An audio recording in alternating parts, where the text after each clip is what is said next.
Hablemos de los arroces de Alicante.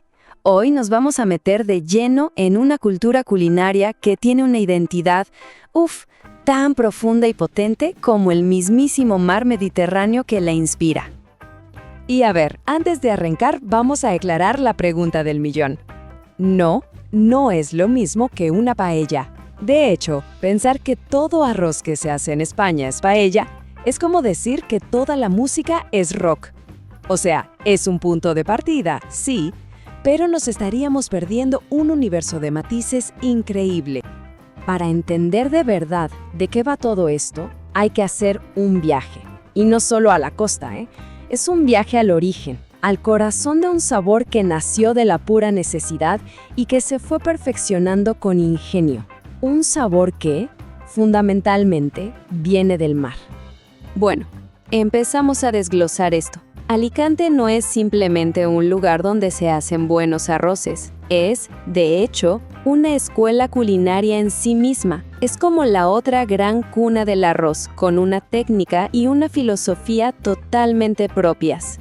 A ver, mientras que la paella valenciana se hizo famosa en todo el mundo con ingredientes de la tierra, ¿no? El pollo, el conejo, las verduras. Alicante hizo otra cosa. Miró hacia el mar y profesionalizó una cocina de arroz que está íntimamente ligada al pescado, a los sabores marinos, creando así su propio lenguaje, una técnica súper depurada y al final un sabor que no se parece a ningún otro. Ahora, lo más interesante es cómo nació su plato estrella. Y no fue en la cocina de un restaurante lujoso, para nada. Nació en la cubierta de un barco de pesca. Su historia es la del caldero y el famoso arroz a banda. Todo empieza con el caldero. Hay que imaginarse la escena. Los pescadores, al final de un día larguísimo, agarraban el pescado que no podían vender, el que llamaban de descarte, que a lo mejor tenía muchas espinas, pero un sabor increíble. Lo echaban a una olla grande con papas, con lo que tuvieran a la mano, y de ahí salía un guiso súper potente. Casi un concentrado de mar. Y aquí es donde está la genialidad de todo este ritual. La comida era como una obra en 2 actos. Primero, se comían el pescado y las papas, muchas veces con un alioli casero que les daba toda la energía que necesitaban. Pero lo que quedaba en la olla, ese caldo, era oro líquido. Con ese elixir de puro sabor, cocinaban un arroz. Y este arroz se servía a banda, o sea, aparte, como un segundo plato. El arroz no era una guarnición, era el gran final. Entonces uno se pregunta, ¿de dónde sale ese sabor tan intenso y particular, tan distinto a otros arroces? Bueno, la respuesta está en 2 secretos, 2 pilares, la morralla y la salmorreta. Piénsenlo como el ADN del arroz alicantino. La morralla es la base de todo. Es lo que le da vida al caldo, o fumet.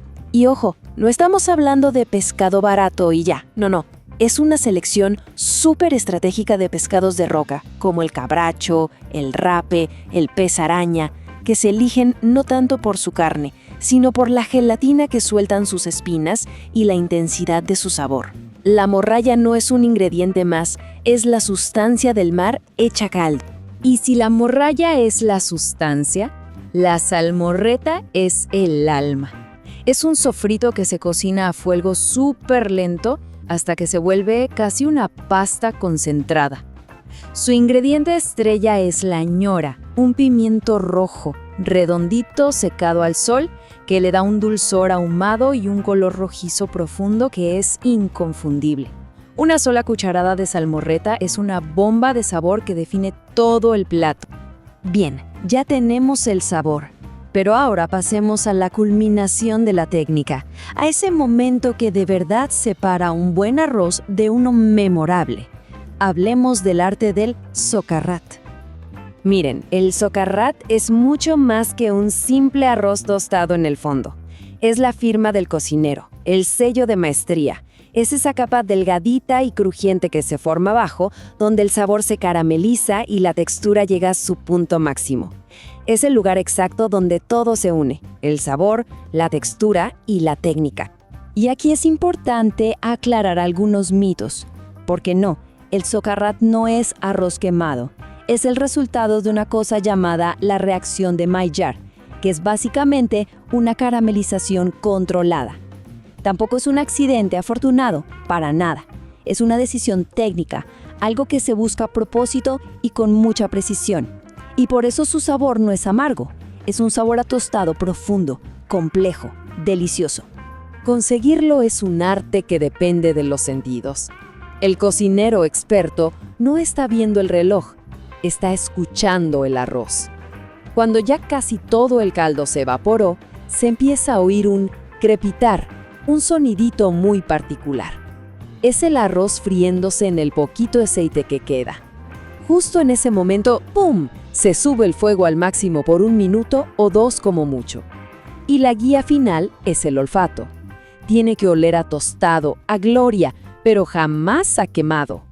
Claro, con el tiempo, ese plato que era de pura supervivencia para los pescadores, salió de los barcos y se metió en los restaurantes de la ciudad. Y al hacer ese cambio, pues evolucionó. Se adaptó a un público nuevo y así nacieron 2 versiones que hoy son icónicas.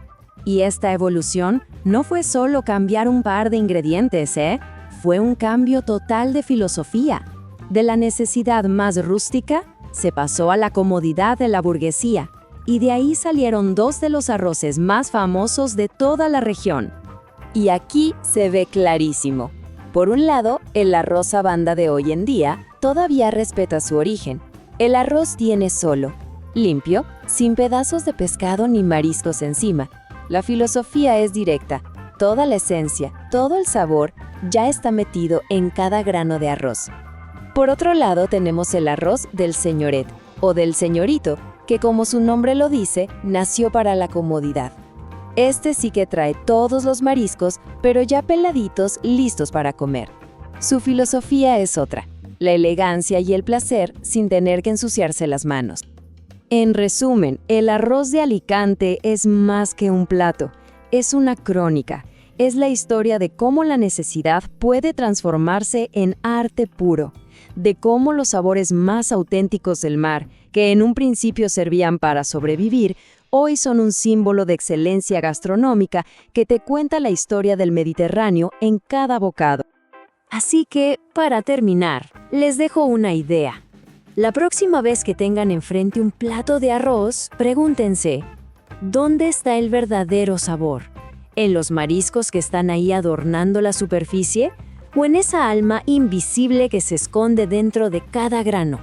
La respuesta, créanme, les podría sorprender.